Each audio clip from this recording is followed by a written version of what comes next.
Hello, and welcome to Family Folktales from the Nashville Public Library. I'm Susan Poulter, a librarian at the main library. Today's story is The Princess Who Was Hidden Underground, a German story found in Andrew Lang's Violet Fairy Book. Once there was a king who had great riches, which, when he died, he divided among his 3 sons. The 2 eldest of these lived in rioting and feasting, and thus wasted and squandered their father's wealth till nothing remained, and they found themselves in want and misery.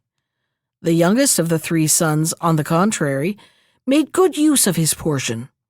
He married a wife, and soon they had a most beautiful daughter, for whom, when she was grown up, he caused a great palace to be built underground, and then killed the architect who had built it. Next he shut up his daughter inside, and then sent heralds all over the world to make known that he who should find the king's daughter should have her to wife. If he were not capable of finding her, then he must die. Many young men sought to discover her, but all perished in the attempt. After many had met their death thus, there came a young man, beautiful to behold, and as clever as he was beautiful, who had a great desire to attempt the enterprise. First he went to a herdsman, and begged him to hide him in a sheepskin, which had a golden fleece, and in this disguise to take him to the king. The shepherd let himself be persuaded to do so, took a skin having a golden fleece, sewed the young man in it, putting in also food and drink, and so brought him before the king. When the latter saw the golden lamb, he asked the herdsman, "Will you sell me this lamb?" But the herdsman answered, "No, O king, I will not sell it. But if you find pleasure therein, I will be willing to oblige you, and I will lend it to you, free of charge, for 3 days. After that, you must give it back to me." This the king agreed to do, and he arose and took the lamb to his daughter. When he had led it into her palace, and through many rooms, he came to a shut door. Then he called, "Open, Sartara Martara of the earth," and the door opened itself.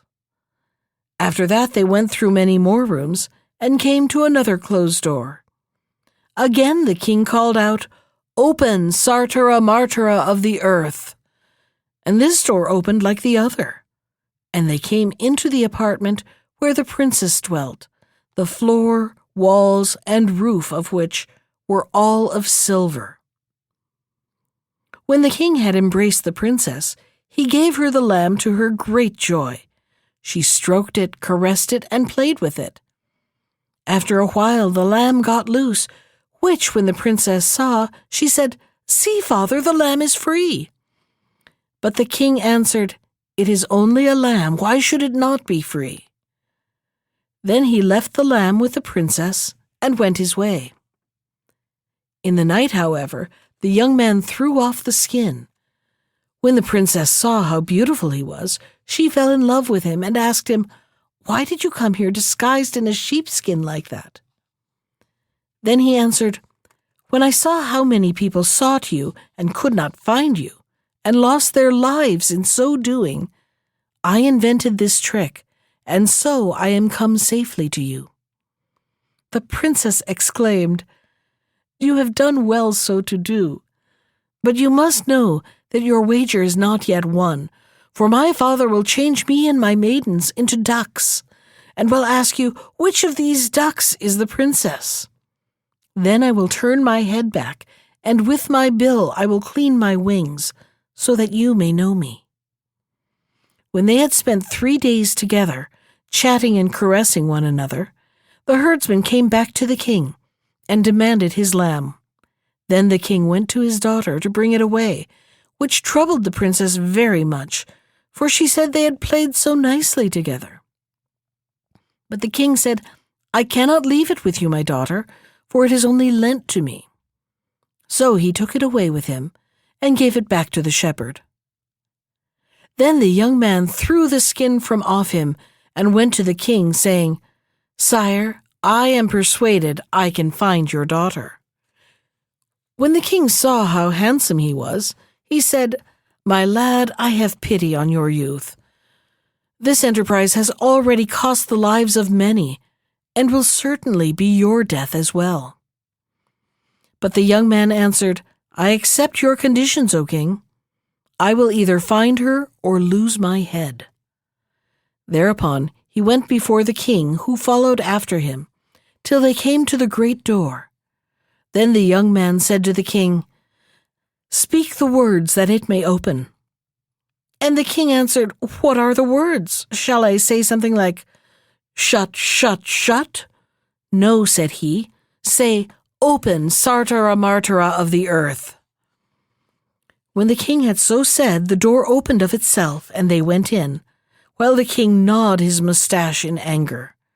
Then they came to the second door, where the same thing happened as at the first, and they went in and found the princess. Then spoke the king and said, "Yes, truly you have found the princess. Now I will turn her as well as all her maidens into ducks, and if you can guess which of these ducks is my daughter, then you shall have her to wife."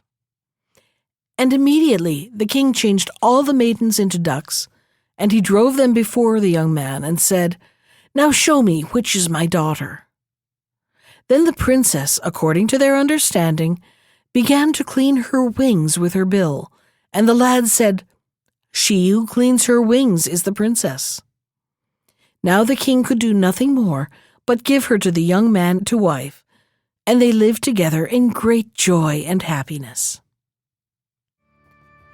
That was The Princess Who Was Hidden Underground, from Andrew Lang's Violet Fairy Book.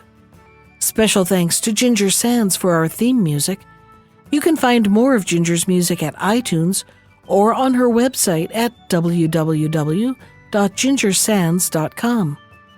And if you'd like to comment on today's story, send me an email. I can be reached at susan.poulter, that's Poulter,